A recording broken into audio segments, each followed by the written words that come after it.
सर्व श्रोत्यांचे सनातन शास्त्र या आपल्या पॉडकास्टमध्ये अत्यंत मनपूर्वक स्वागत आहे. होय, सर्वांचे स्वागत. आज आपण एका अशा प्रश्नाचा सविस्तर वेध घेणार आहोत जो मानवजातीच्या सुरुवातीपासूनच आपल्या सर्वांच्या मनाला पडलेला आहे. तो प्रश्न म्हणजे आपली म्हणजेच मानवाची उत्पत्ती नेमकी कशी झाली, आपण कुठून आलो. हा खूपच मूलभूत प्रश्न आहे. अगदी. आणि आधुनिक विज्ञानाने विशेषतः डार्विनच्या उत्क्रांतीवादाने यावर अनेक उत्तरे दिली आहेत. पण आपल्या प्राचीन सनातन ग्रंथांमध्ये यावर काय भाष्य केले हे बघणं खूप रंजक ठरतं. नक्कीच, कारण आपला सनातन धर्म खूप जुना आहे. हो, आणि आजच्या या सखोल चर्चेत आपण मानवी उत्पत्तीच्या याच रहस्यमय आणि थक्क करणाऱ्या प्रवासाबद्दल जाणून घेणार आहोत. आपला उद्देश स्पष्ट आहे: सनातन धर्मातील या प्राचीन ज्ञानाला आजच्या आधुनिक भाषेची, जीवनशैलीची आणि प्रश्नांची जोड देणं. आणि या विषयाची सर्वात आश्चर्यकारक गोष्ट म्हणजे सनातन शास्त्रात उत्पत्तीचा किंवा निर्मितीचा केवळ एक साधा किंवा एक रेषीय सिद्धांत नाहीये. अच्छा, म्हणजे तो डार्विनसारखा एका सरळ रेषेत नाहीये तर? नाही, अजिबात नाही. निर्मितीचा हा प्रवास अ पासून ब पर्यंत जाणाऱ्या सरळ रेषेसारखा नसून तो 3 वेगवेगळ्या स्तरांवर एकाच वेळी घडतो. 3 स्तर कोणते आहेत ते? हे 3 स्तर म्हणजे पहिला वैश्विक किंवा कॉस्मिक स्तर, दुसरा देवत्व किंवा नागरी स्तर आणि शेवटी तिसरा जैविक किंवा बायोलॉजिकल स्तर. म्हणजे ही केवळ हाडामसाची निर्मिती कशी झाली याचा इतिहास नाहीये तर? अगदी बरोबर. हा संपूर्ण प्रवास एका अफाट चेतनेचा म्हणजे जाणीवेचा विस्तार कसा होत गेला याचा एक मोठा नकाशा आहे. हा मुद्दा अत्यंत महत्वाचा आहे बरं का, कारण जेव्हा आपण उत्पत्तीबद्दल विचार करतो तेव्हा आपल्या डोळ्यांसमोर आधी पृथ्वी तयार झाली, मग पाण्यात जीवजंतू आले आणि मग मानव आला, असं एक साधं चित्र उभं राहतं. हो, साधारणपणे आपण तसाच विचार करतो. पण तुम्ही म्हणालात तसे हे 3 स्तर आहेत. जर आपण एखाद्या आधुनिक प्रोजेक्टचं उदाहरण घेतलं तर एखादी मोठी इमारत बांधण्यापूर्वी आर्किटेक्टच्या मनात एक विचार येतो, मग त्याची ब्लूप्रिंट कागदावर उतरते आणि मग प्रत्यक्ष विटा रचण्याचं काम सुरू होतं. क्या बात है. हे खूप छान उदाहरण दिलंत तुम्ही. सनातन शास्त्रानुसार निर्मितीचा हा प्रवास असाच काहीसा आहे. हो ना. म्हणूनच या सखोल चर्चेत आपण केवळ भूतकाळातील इतिहासाची पानं उलटणार नाही आहोत, तर हा आपल्या स्वतःच्या जाणीवेचा नकाशा समजून घेणार आहोत. तर मग आर्किटेक्टच्या मनातील त्या पहिल्या विचारापासून सुरुवात करूया का? नक्कीच. वेदांमध्ये हा जो वैश्विक उत्पत्तीचा मूळ टप्पा आहे तो कसा मांडलाय? निर्मितीचा हा पहिला आणि सर्वात मूळ टप्पा आपल्याला ऋग्वेदात सापडतो. ऋग्वेदाच्या 10व्या मंडलातील अत्यंत प्राचीन अशा पुरुष सूक्त या भागात हे वर्णन आहे. पुरुष सूक्त? हो. यात मानवी उत्पत्तीची सुरुवात एका वैश्विक जीवापासून, एका अफाट अस्तित्वापासून झाल्याचं वर्णन केलं आहे. या वैश्विक जीवालाच पुरुष असं संबोधलं आहे. पण मग हा पुरुष म्हणजे एखादा साधारण मानवी आकृतीचा देव होता का? नाही. तो एक अमूर्त, सर्वव्यापी असा कॉस्मिक जीव आहे. तो मानवी आकृतीतला पुरुष नाहीये. अच्छा. आणि म्हणूनच ऋग्वेदाचे मंत्र म्हणतात सहस्र शीर्षा पुरुष, सहस्राक्ष, सहस्रपात. हो, अगदी अचूक. म्हणजे हजारो डोकी, हजारो डोळे आणि हजारो पाय असलेला हा पुरुष. आता आधुनिक काळात हे ऐकल्यावर कोणी चक्रावून जाईल. हजारो डोकी असलेला माणूस कसा असू शकतो? ते शाब्दिक अर्थाने घेतल्यावर तसं वाटतंच. पण जर आपण शब्दांच्या शाब्दिक अर्थापलीकडे गेलो आणि त्यातलं रूपक समजून घेतलं तर यातील सखोल अर्थ लक्षात येतो ना? नक्कीच. कारण हजारो याचा अर्थ खरोखरच मोजून 1000 डोकी असा नाहीये. मग त्याचा अर्थ काय? वैदिक तत्त्वज्ञानात हजार किंवा सहस्र हा शब्द अनंत आणि सर्वव्यापी चेतनेचं प्रतीक म्हणून वापरला जातो. म्हणजे इन्फिनिट. हो, म्हणजेच या विश्वात जे काही आहे, तारे, ग्रह, प्राणी, वनस्पती आणि आपण सर्व माणसं, हे सगळे त्या एकाच अनंत वैश्विक पुरुषाचे भाग आहोत. अरे वा. इथे असं म्हटलंय की जे काही भूतकाळात होतं, जे आत्ता अस्तित्वात आहे आणि जे भविष्यात असेल, ते सर्व तो पुरुषच आहे. हे ऐकताना मला एक प्रकारे क्वांटम फिजिक्सची आठवण झाली. ते क्वांटम फिजिक्समधील वननेस किंवा सर्व गोष्टी एकमेकांशी जोडलेल्या आहेत या सिद्धांतासारखंच वाटतं हे. अगदी बरोबर. जोडलं तुम्ही हे. आधुनिक विज्ञानही आता हेच सांगत आहे. आणि या पुरुष सूक्तात एका पहिल्या कॉस्मिक यज्ञाची कथा सुद्धा आहे ना? हो. असं म्हटलंय की देवतांनी मिळून या वैश्विक पुरुष तत्वाचा एक यज्ञ केला आणि त्या यज्ञातून हे संपूर्ण जग निर्माण झालं. म्हणजे त्या पुरुषाच्या मनातून चंद्र निर्माण झाला, डोळ्यांतून सूर्य, मुखातून इंद्र आणि अग्नी आणि त्याच्या श्वासातून वायू निर्माण झाला. हो, आणि इथे यज्ञ ही संकल्पना केवळ अग्नीत आहुती देण्यापुरती मर्यादित नाहीये. मग ती कशी समजून घ्यायची? ती एका ऊर्जेचं दुसऱ्या ऊर्जेत रूपांतर करण्याची, ट्रान्सफॉर्मेशनची एक मोठी प्रक्रिया आहे. तो विश्वाचा पहिला ट्रान्सफॉर्मेशनल इव्हेंट होता. आणि या यज्ञातून मानवी समाजाची रचना कशी झाली हे देखील स्पष्ट केलं आहे. हो, आणि हा भाग खूप महत्वाचा आहे. सुक्तानुसार पुरुषाच्या मुखातून ब्राह्मण निर्माण झाले, जे ज्ञान आणि शहाणपणाचे प्रतीक आहेत. बाहूंमधून क्षत्रिय निर्माण झाले, जे संरक्षण आणि शक्ती दर्शवतात. अगदी बरोबर. मांड्यांमधून वैश्य आले, जे अर्थव्यवस्था आणि व्यापाराचा आधार आहेत. आणि पायांतून शूद्र निर्माण झाले, जे सेवा आणि समाजाचा पायाभूत आधार आहेत. आता यातून एक अत्यंत महत्वाचा आणि बऱ्याचदा वादग्रस्त ठरणारा प्रश्न निर्माण होतो. तो जातीव्यवस्थेचा प्रश्न ना. हो, या रचनेचा नेमका अर्थ काय? कारण आपण कोणत्याही बाजूने न झुकता अत्यंत निष्पक्षपणे मूळ ग्रंथांचा दृष्टिकोन समजून घेणं इथे गरजेचं आहे. नक्कीच. आजच्या काळात आपण याकडे जन्मावर आधारित जातीव्यवस्था म्हणून बघतो, जी अत्यंत शोषक बनली. पण जर आपण मूळ स्रोतांचा विचार केला तर ती तशी होती का? नाही, मुळात ती तशी नव्हतीच. ती एक कार्यात्मक रचना होती. जसं मानवी शरीरात डोक्याचं, हाताचं, पोटाचं आणि पायांचं वेगवेगळं पण तितकंच महत्वाचं कार्य असतं. हो, आणि मगाशी तुम्ही जे आधुनिक कॉर्पोरेट कंपनीचं उदाहरण दिलं ना, ते इथेही लागू पडतं. अगदी. म्हणजे कंपनीत एक रिसर्च अँड डेव्हलपमेंट विभाग असतो जो ज्ञानावर काम करतो. हे झालं मुख. एक सिक्युरिटी आणि मॅनेजमेंट विभाग असतो, ते म्हणजे बाहू. बरोबर. एक फायनान्स विभाग असतो, त्या मांड्या. आणि एक ऑपरेशन्स किंवा सपोर्ट स्टाफ असतो, ते पाय. यातला एकही विभाग नसला तर कंपनी चालू शकणार नाही. अगदी अचूक. ती समाजाची एक अतिशय सुंदर आणि फंक्शनल ब्लूप्रिंट होती, जिथे कोणाचंच काम दुय्यम नव्हतं. हा झाला निर्मितीचा वैश्विक आणि सामाजिक पैलू. पण ही सर्व एक संकल्पनात्मक ब्लूप्रिंट होती. या टप्प्यावर प्रत्यक्ष हाडामांसाची शरीरे अस्तित्वात आली होती का? नाही. याच टप्प्यावर भौतिक शरीरे अस्तित्वात आलेली नव्हती. भौतिक निर्मिती होण्याआधी काहीतरी अधिक सूक्ष्म निर्माण होणं आवश्यक होतं. म्हणजेच भौतिक निर्मितीच्या किंवा बायोलॉजीच्या आधी जाणीव आणि बुद्धीची निर्मिती झाली. हो, पुराणांनुसार जेव्हा ब्रह्माने निर्मितीची जबाबदारी घेतली, तेव्हा त्यांनी सुरुवातीला काही जीवांची निर्मिती केवळ आपल्या मनातून केली. ज्यांना आपण मानसपुत्र म्हणतो. अगदी बरोबर. हे मानसपुत्र म्हणजे भौतिक शरीर नसलेले, केवळ शुद्ध चेतना असलेले जीव होते. पण ब्रह्माने या मानसपुत्रांची निर्मिती आधी का केली? म्हणजे डायरेक्ट प्राण्यांना का नाही जन्म दिला? कारण विश्व नुसतं भौतिक गोष्टींनी चालत नाही. ते चालवण्यासाठी ज्ञान, नियम आणि एका सुव्यवस्थेची आवश्यकता असते. अच्छा, म्हणजे सॉफ्टवेअर आधी तयार केलं.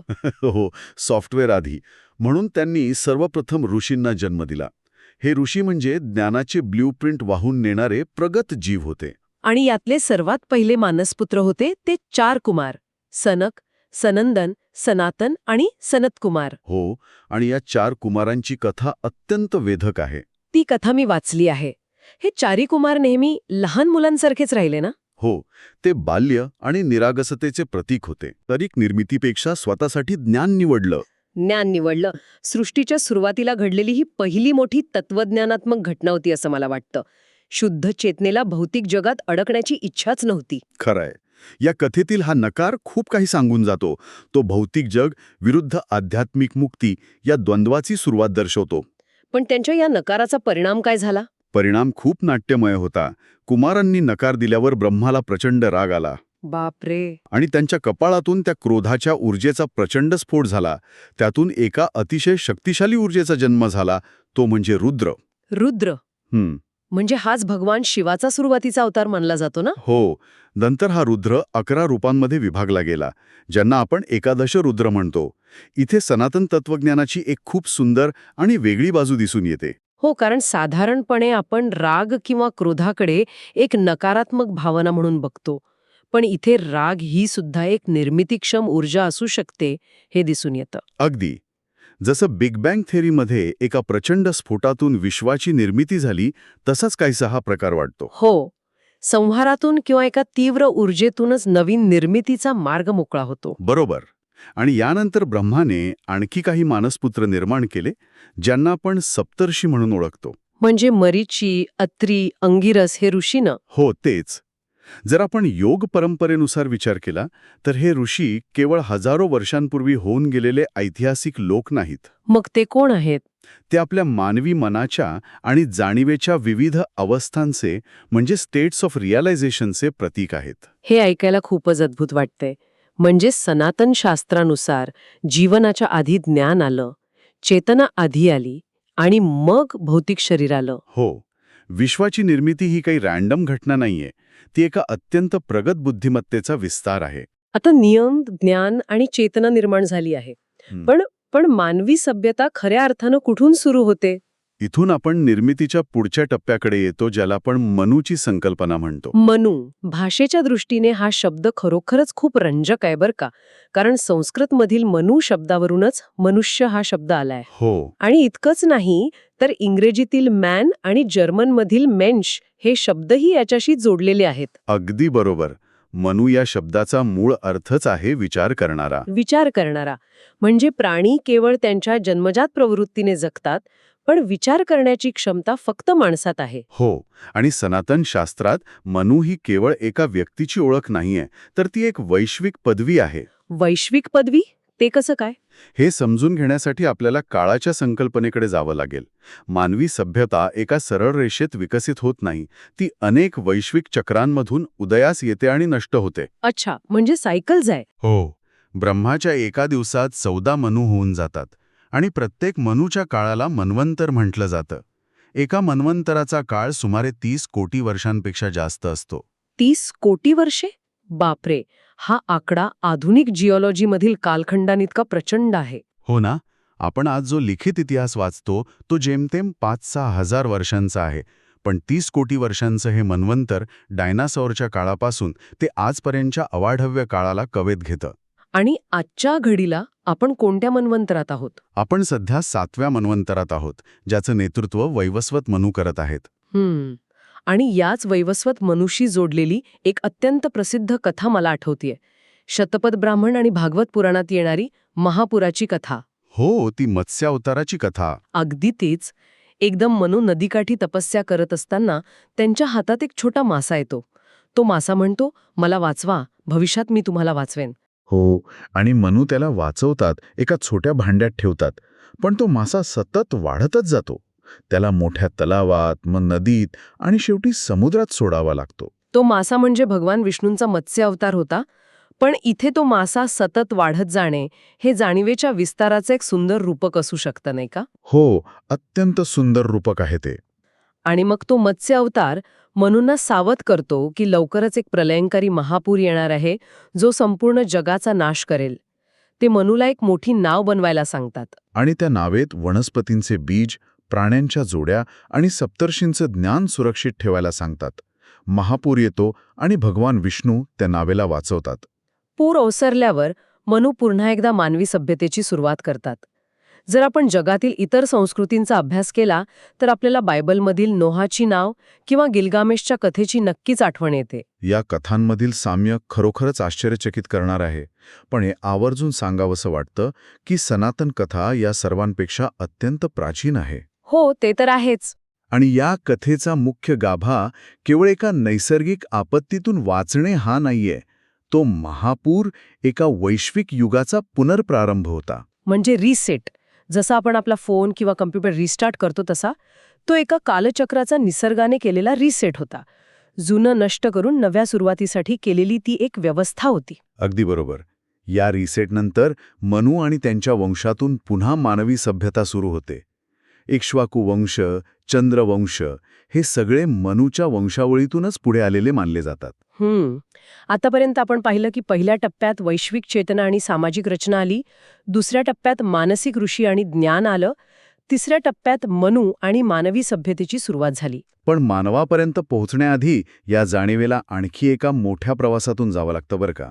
तो टप्पा म्हणजे तो 84 लाख योनींचा प्रवास ना? हो, आणि हा टप्पा सर्वात गुंतागुंतीचा आणि आधुनिक वैज्ञानिक दृष्टिकोनाशी अत्यंत जवळीक साधणार आहे.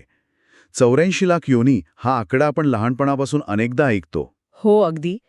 पण यात नक्की कोणकोणते जीव येतात? पद्मपुराणातील एका प्रसिद्ध श्लोकात या सजीवांचे अतिशय अचूक वर्गीकरण दिलं आहे. श्लोक म्हणतो, जलज नवलक्षाणी. म्हणजे 9 लाख प्रकारचे जलचर किंवा पाण्यातील जीव. हो. त्यानंतर 20 लाख प्रकारची झाडं आणि वनस्पती, 11 लाख प्रकारचे कीटक आणि सरपटणारे प्राणी, 10 लाख प्रकारचे पक्षी, 30 लाख प्रकारचे पशु आणि शेवटी 4 लाख प्रकारच्या मानवाच्या प्रजाती. आणि या सर्वांची बेरीज केली तर ती बरोबर 84 लाख होते. हे वर्गीकरण खरोखरच अवाक करणारं आहे. आहे ना? पण इथे आपण योनी या शब्दाचा अर्थ स्पष्ट करणं अत्यंत आवश्यक आहे असं मला वाटतं. कारण बऱ्याचदा त्याचा चुकीचा किंवा फक्त शाब्दिक अर्थ काढला जातो. बरोबर बोललात. योनी या शब्दाचा अर्थ केवळ एखादी जैविक प्रजाती किंवा बायोलॉजिकल स्पीसीज असा होत नाही. मग काय अर्थ आहे त्याचा? योनी म्हणजे एक चॅनल किंवा एक माध्यम ज्याद्वारे आपली चेतना किंवा आपला आत्मा या वास्तवाचा अनुभव घेतो. प्रत्येक योनीचा जाणीवेचा स्तर वेगवेगळा असतो. अच्छा, म्हणजे एखाद्या झाडाची जाणीव आणि ते ज्या प्रकारे जग अनुभवतं ते एका पक्षापेक्षा वेगळं असतं. हो. हा जाणीवेचा विकास आहे जो खालच्या स्तरावरून वरच्या स्तराकडे अत्यंत संथ गतीने होत जातो. आणि जर आपण आधुनिक उत्क्रांतीवादाचा किंवा इव्होल्युशनरी बायोलॉजीचा विचार केला तर या 2 विचारधारांमधील साम्य थक्क करणारा आहे. अगदी. कारण विज्ञानानुसारही पृथ्वीवर जीवनाची सुरुवात प्रथम पाण्यात झाली, जे आपले 9 लाख जलचर आहेत. मग जीवन जमिनीवर आलं आणि वनस्पती निर्माण झाल्या. त्यानंतर कीटक, मग पक्षी, मग प्राणी आणि शेवटी हजारो वर्षांच्या उत्क्रांतीनंतर मानव निर्माण झाला. हो, म्हणजे आधुनिक विज्ञान हा भौतिक शरीराच्या उत्क्रांतीचा अभ्यास करतो, तर सनातन शास्त्र हा त्या शरीराच्या आत असणाऱ्या चेतनेच्या उत्क्रांतीचा अभ्यास करतो. दोन्हीचा क्रम अगदी सारखाच आहे. हाच तो खरा सुवर्णमध्य आहे. प्रवास तोच आहे, फक्त पाहण्याचा दृष्टिकोन वेगळा आहे. आणि यात एक अत्यंत खोल तत्वज्ञान दडले. ते कोणतं? या जगात दिसणारा प्रत्येक जीव, मग तो एक छोटा कीटक असो, एखादं झाड असो किंवा एखादा महाकाय प्राणी असो, ते सर्वजण त्याच एका मोठ्या चेतनेच्या प्रवासाचा हिस्सा आहेत.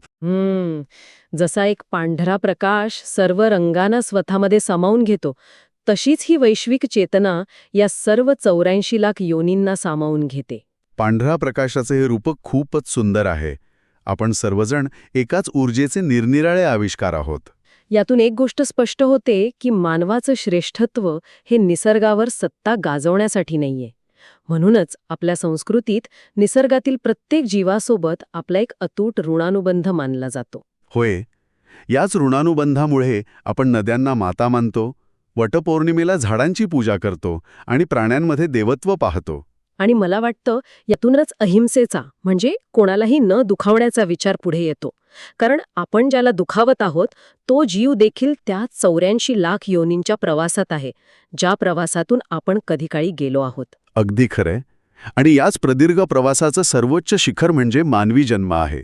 इतर सर्व प्राणी केवळ त्यांच्या जन्मजात प्रवृत्तींवर आणि त्यांच्या मागील कर्मांवर जगतात.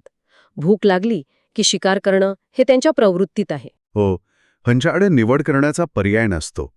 पण फक्त मानवाकडे विवेक आहे, बुद्धी आहे आणि सर्वात महत्त्वाचं म्हणजे मुक्त इच्छाशक्ती किंवा फ्री विल आहे. मानव नवीन कर्म करू शकतो, आपल्या कृतीचा विचार करू शकतो आणि स्वतःला या जन्ममृत्यूच्या चक्रातून बाहेर काढू शकतो.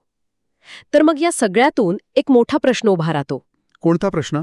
मानवी जन्माचं ध्येय केवळ 84 लाख योनींमधून इथपर्यंत पोहोचणे आणि मग इतर प्राण्यांसारखेच केवळ जगणे, अन्न मिळवणे आणि प्रजोत्पादन करणे एवढंच आहे का? सनातन शास्त्रानुसार मानवी जन्माचे अंतिम ध्येय केवळ भौतिक सुखे उपभोगणे हे नक्कीच नाही.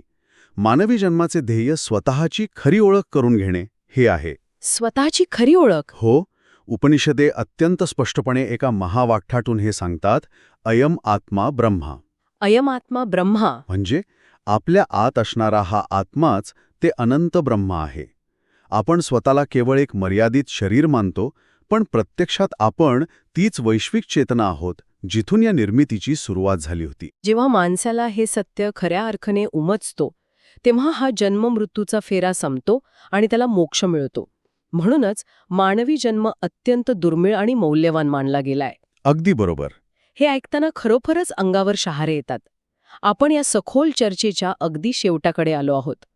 जर आपण आजच्या या संपूर्ण प्रवासाचा गोषवारा द्यायचा ठरवला तर आपल्याला समजतं की मानवी निर्मिती ही केवळ काही रासायनिक प्रक्रिया किंवा हाडामासाची घडण नाही. नाही, ती नक्कीच नाही. तो एका अनंत चेतनेचा अतिशय सुंदर, गुंतागुंतीचा आणि प्रदीर्घ प्रवास आहे. पुरुष सूक्तातील वैश्विक यज्ञापासून सुरू झालेला हा प्रवास मानसिक ऋषी आणि कुमारांच्या ज्ञानातून पुढे जात, मनूच्या सभ्यतेतून मार्ग काढत आणि 84 लाख योनींच्या अनुभवातून आज मानवी रूपात आपल्यापर्यंत पोचला आहे. हा केवळ इतिहास नाही, तर ती एका जाणीवेची प्रगल्भता आहे. जाता जाता श्रोत्यांना विचार करण्यासाठी मी एका सखोल महावाक्याची आठवण करून देऊ इच्छितो. नक्की सांगा. वेदांत म्हणतो तत्वम असी, म्हणजे तू तेच आहेस. आज शांतपणे विचार करा, आपण केवळ या अवाढव्य विश्वात कुठून तरी यादृच्छिकपणे आलेले एक लहानसे जीव आहोत, की हे संपूर्ण विश्वच, ती अनंत चेतनाच आपल्या माध्यमातून स्वतःला अनुभवत आहे. क्या बात है. आपले डोळे हे विश्वाचे डोळे आहेत आणि आपले विचार हे विश्वाचे विचार आहेत. जेव्हा आपण यावर खऱ्या अर्थाने विचार करतो तेव्हा हे ऐकून नक्कीच आपले हृदय निसर्गाबद्दलच्या आदराने आणि एका असीम कुतूहलाने भरून येते. खरोखरच हे विचार आपल्या जगण्याला एक नवीन दिशा देतात आणि आपल्या अस्तित्वाकडे बघण्याचा दृष्टिकोनच बदलून टाकतात. तर श्रोत्यांनो, सनातन शास्त्र या आपल्या पॉडकास्टचा हा अद्भुत आणि ज्ञानाने भरलेला सखोल वेध तुम्हाला कसा वाटला? हो, आम्हाला नक्की कळवा. आज आपण उत्पत्तीचे जे विविध टप्पे पाहिले, मग तो कॉस्मिक यज्ञ असो, कुमारांचा नकार असो किंवा 84 लाख योनींचे विज्ञान असो, यापैकी कोणत्या गोष्टीने तुम्हाला सर्वात जास्त विचार करायला भाग पाडले? किंवा तुमच्या मते या प्राचीन विज्ञानाची आधुनिक काळाशी सांगड घालणे किती महत्त्वाचे आहे, हे आम्हाला कॉमेंट्समध्ये नक्की सांगा. तुमच्या कॉमेंट्स वाचायला आम्हाला नक्कीच आवडेल. जर तुम्हाला आजची ही चर्चा आवडली असेल आणि यातून काही नवीन ज्ञान मिळाले असेल तर हा भाग नक्की लाईक करा, तुमच्या मित्रपरिवारासोबत शेअर करा आणि अशाच नवनवीन आणि सखोल ज्ञानाच्या खजिन्यासाठी आपल्या सनातन शास्त्र चॅनलला सबस्क्राईब करायला विसरू नका. पुन्हा भेटूया अशाच एका नव्या वेधात. तोपर्यंत विचार करत रहा, आपल्या मुळांशी जोडलेले रहा आणि शिकत रहा. धन्यवाद.